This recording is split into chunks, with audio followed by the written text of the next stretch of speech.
योगी doctor Shiv Kumar के channel पर समस्त प्रेमी भैया बहनों का हार्दिक अभिनंदन है।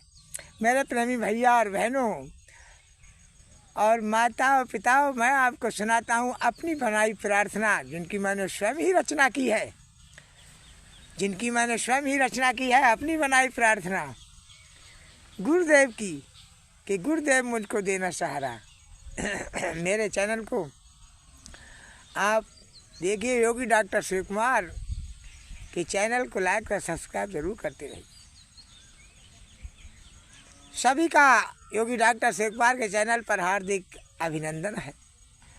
और गुरुदेव मुझको देना सहारा, गुरुदेव मुझको देना सहारा। अधम जीव हूँ मैं शरण में तुम्हारा। हम उस प्रभु के अधम जीव हैं।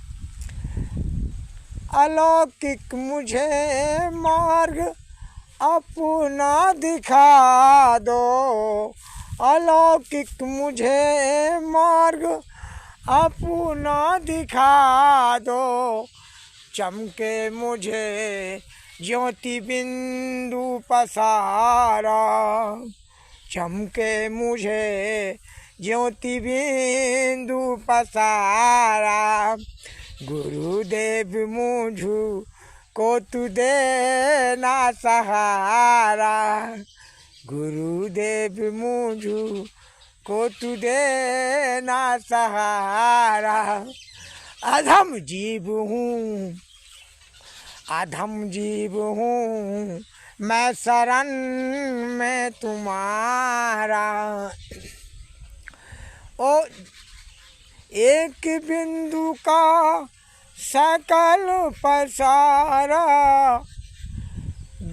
वेद कहता है ब्रह्म अपार। एक बिंदु का उस अनामी महाप्रभु का सकल पसारा है, वो तो अथाह सागर है। तो अलौकिक मार्ग है उसका, लौकिक नहीं अलौकिक मार्ग है। उस मार्ग से आप जाना है और वो बिंदु पकड़ना है जिस बिंदु से उसने रचना किया। आपके अंदर में बिंदु मौजूद है। सोहम अस्मित वृत्ति अखंडा और दीप शिखा सोई परम प्रचंडा। इसी के अंदर बिंदु आ रहा है। और मानव के अंदर ईश्वर के घर जाने का रास्ता भी इसी के अंदर है, मोक्ष मिलने का रास्ता। लिखा है कि साधन धामो मोक्षो का द्वारा, पाए न जेहीं पर लोको सवारा। साधना का धाम और मोक्ष का दरवाज़ा इसी मानव तन के अंदर है, जो हमको मिलेगा। अगर हमने मानव तन व्यर्थ में खो दिया तो फिर कुछ भी मिलने वाला हमको नहीं है। इसलिए मानव तन को बेकार न जाने दें, अवश्य इस प्रभु की भक्ति करें, प्रभु की, और इधर उधर उनकी भक्ति ना करें। किसी ने ब्रह्म कुछ को पूज लिया, अरे किसी ने काली को पूज लिया, किसी ने नट को पूज लिया, किसी ने पीपर पर वैसे ही जल चढ़ा दिया, पीपर को पूजा। अरे इनको पूजने तो कुछ ना, मानव तन ये है, सच्चा जीता जागता इस मानव तन के अंदर बैठा है।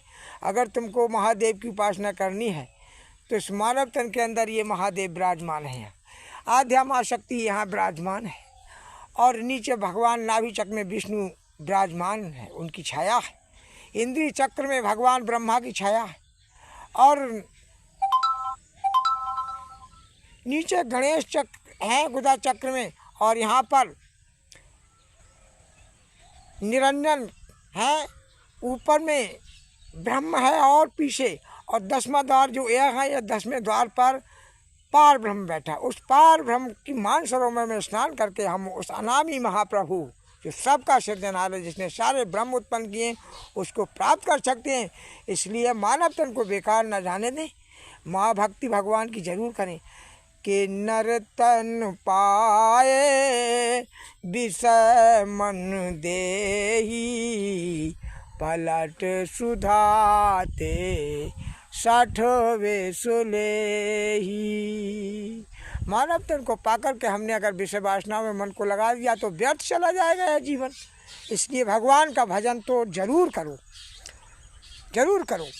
कि गगन मंडलों में जब हमारी सूरत नीचे से निकल करके ब्रह्मांड में चढ़ेगी तब क्या क्या होगा, क्या करना है कि गगन मंडलों में चलूं जब विधाता, चमके निरंजन अलख का पसारा। अलख निरंजन का पसारा है जिसने सारे ब्रह्मा विष्णु महादेव को उत्पन्न किया है, उसका पसारा तुमको मिलेगा। पहले गगन मंडलों में चलूं मैं विधाता, चमके निरंजन अलख का पसारा। मार्ग में सीधे चलता चलूं मैं, मार्ग में सीधे चलता चलूं मैं, रोके न कोई मेरा ज्योति पसारा। गुरुदेव मुझको देना सहारा, अधम जीव हूँ मैं शरण में तुम्हारा। तो जब हम उस अनामी महाब्रह्म को भजेंगे तो हमारा मार्ग कोई भी रोक नहीं सकता। किसी में इतनी बड़ी ताकत नहीं को अनामी महाब्रह्म को जो भज रहा है उसके मार्ग को रोक दे। लेकिन भटको मत, गुरु महाराज के चरण कमलों में मन को लगाए और मन को हटने मत दो और सीधे मार्ग में चलते रहो। हे प्रभु मुझको आस है तुझसे, शिव कुमार को हे प्रभु आस है तुझसे, दिखा दे मुझे प्रभु अपना नजारा। गुरुदेव मुझको तू देना सहारा, अधम जीव हूँ मैं शरण में तुम्हारा। तो हम उस अधम जीव अनामी महाप्रभु की प्रार्थना करें, आओ हम अपने मानव जीवन को कभी भी व्यर्थ ना जाने दें। जय गुरुदेव, सबको नमस्कार और जय गुरु।